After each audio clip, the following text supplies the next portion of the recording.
Welcome to Pro Webcast News, where we bring you daily industry updates. Today is Tuesday, October 6th, and you're watching the Afternoon Update with Paul Wilson. Today's news is sponsored by Covenant Reliance Producers. We build success stories. For more information, please visit www.crproducers.com. Now for today's headlines.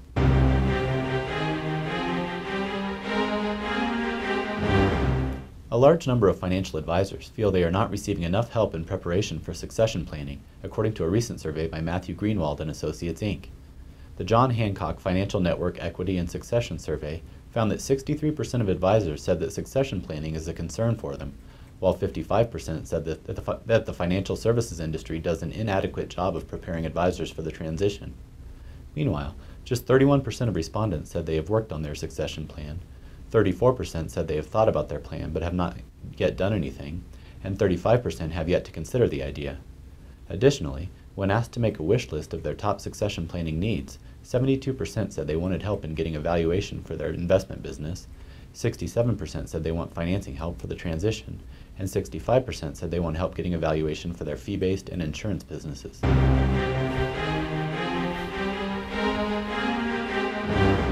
In investment news, a recent study presents evidence that index annuities are competitive and hence reasons why they're often viewed in a bad light. The Real-World Index Annuity Returns study finds that certain index annuities produce returns that are competitive with certificates of deposit, fixed-rate annuities, taxable bond funds, and equities. Specifically, the study finds that annuity returns have been competitive with alternative portfolios of stocks and bonds, and that they have achieved respectable returns in more robust equity markets.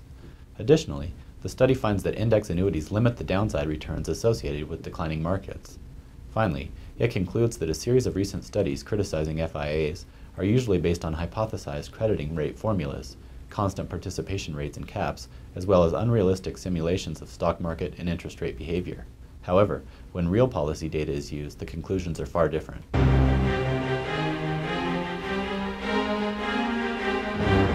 In retirement news, a new report by the Employee Benefits Research Institute and the Investment Company Institute details just how hard 401k investors were hit by the recent financial crisis.